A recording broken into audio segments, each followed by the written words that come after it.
I'm Lee Spencer of the RacinBoys, and I'm here with the 2019 USAC Midget champion, Tyler Courtney.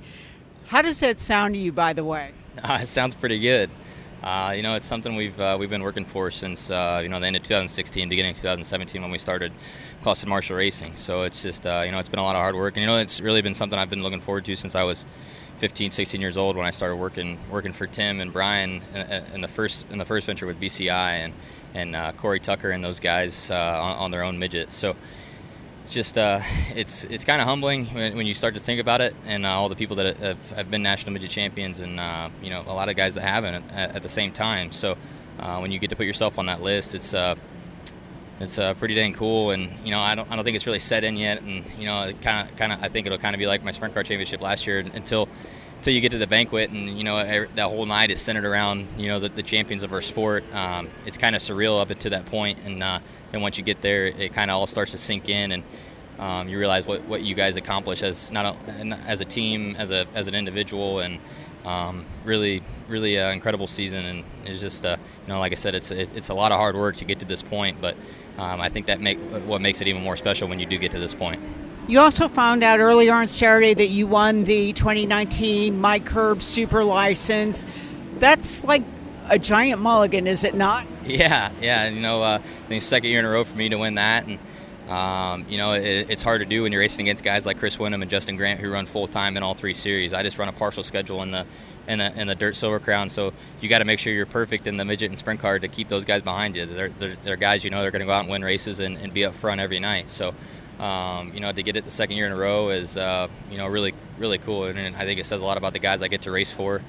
In all three series, Clausen Marshall on both the midget and sprint car, and then for Hans Lean in the Silver Crown car. They give me great equipment night in and night out. So I think it's more of a testament to those guys than myself. So it's just really cool. And Mike Herb does it every year, and I know he's a big lover of auto racing in general. He's I think in any form of racing you see, you're going to see a Curb Records logo somewhere. So just really cool to add my name to that list again. I think Tracy's won it 4 times. So Tracy's won it 4. I think Brian won it 3. So to get 2 is really special, and do it back-to-back years is even cooler.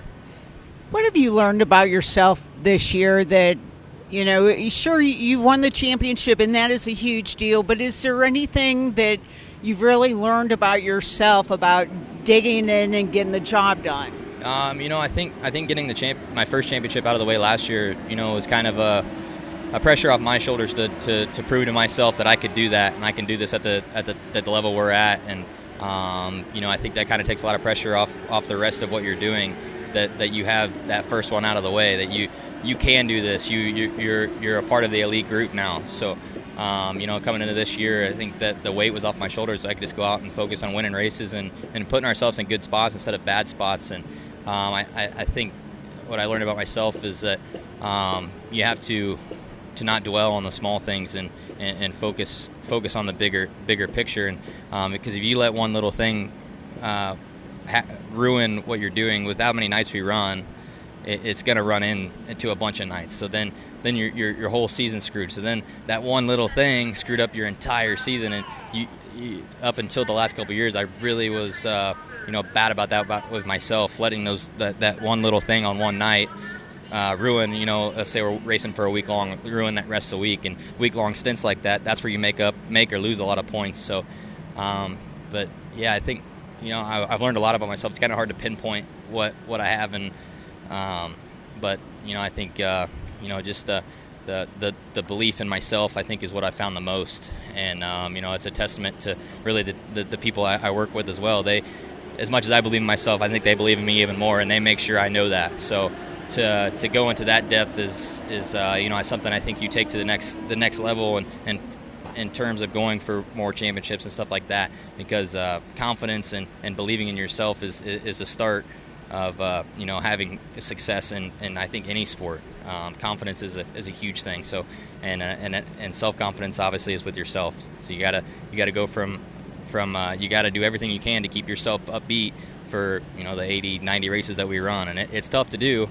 But like I said, when you surround yourself with the people I surround myself with, it makes my job a lot easier, and they keep me upbeat, and we lean on each other hard. But that's what makes a great team.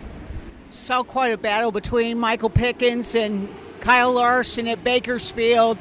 Kind of was reminiscent of going to Western Springs. Are you headed back to New Zealand? Yeah, I really wanted to get on the podium there with those guys because I feel like, even with Rico, the top 4 there, I think we're some of the best midget drivers in the country, if not the world. And I don't like to say that about myself, but I get to race with those guys, and they make you better. So, I was hoping they'd get to race them a little harder and put us a little closer. We're just a little off, but then I ended up 4th there at the end of the race, just making a couple mistakes. But when you're racing at that height, that rate of speed around those guys, making any little mistake, they're going to pounce on it, and that's what guys like Rico and Kyle and Pickens do. But when those guys show up, they obviously, Michael runs midgets all the time, but when Rico and Kyle show up, I think you see the whole pit area, they step up their game. That's what they do to the sport when they show up to events like this. And I think you've started to see it in NASCAR too with Kyle when he's up the front of the race, everyone starts picking their stuff up that whole race because they know he's gonna set the pace high and hard, and it's incredible to even get to watch him, but let alone race with him, and it's just a lot of fun, and a lot of respect for all 3 guys that finished in front of me tonight. And Rico was a past champion, and I get to add my name to the list with him as well. So it's just incredible, and 4 sucks, but it's just. We just need to go to Turkey Night and finish off this incredible year that we've had. Are you surprised that Kyle has been this stout in his own midget equipment? Because you've raced against him in Keith Coon's stuff, and he seemed pretty invincible even then, but now he's got his own stuff. Paul Silva seems to have brought that same match that he's had in sprint cars to midgets. Is he going to be the guy to beat when you guys roll into Chili Bowl? I don't think anyone's surprised that Kyle Larson's winning races in his own car. It's just, like I said, he's an incredible talent, and it doesn't matter what he gets in. When we go to New Zealand, he runs for a whole different guy with a whole other crew chief, and he wins down there. So, I think Kyle can damn near get in anything he wants to, and he's going to put himself in position to win the race. Even if he doesn't, he's going to be in position to win it. That's just the kind of guy that he is, and it's a guy that people like me not only look up to, but we study what he does to try and emulate and be as good as he is. So, and Paul is obviously a really good crew chief, and so they've got Justin Inslee who builds King chassis over here helping them, and I didn't think Paul was going to take very long to figure this stuff out. He's a race car nut inside and out, and he's good at what he does as well. And it's just.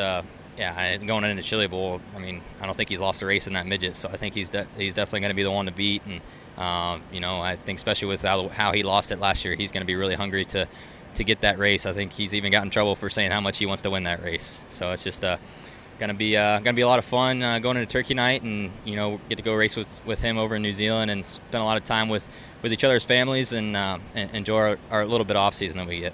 So can we expect you'll be back with Clausen Marshall in 2020 to defend your midget championship again, or do you have more extensive plans? No, I think our plans for 2020 are pretty standard for what we've been doing the past couple of years. I know for sure we're going for the midget championship, and I think we're going to fully intend on going for the National Sprint Car Championship again in 2020. But like I said, we could get a wild hair up our butt and decide to do something else. But I don't see it happening with the success that we've had. It's kind of hard to go and do something else. And we've got a good group of guys here, and it's just it's fun to be around it. And in the last 2 years we won 2 championships, finished second in another, and it's been a fun ride. And I'm looking forward to what we got in store for the future, because I think we're just getting started.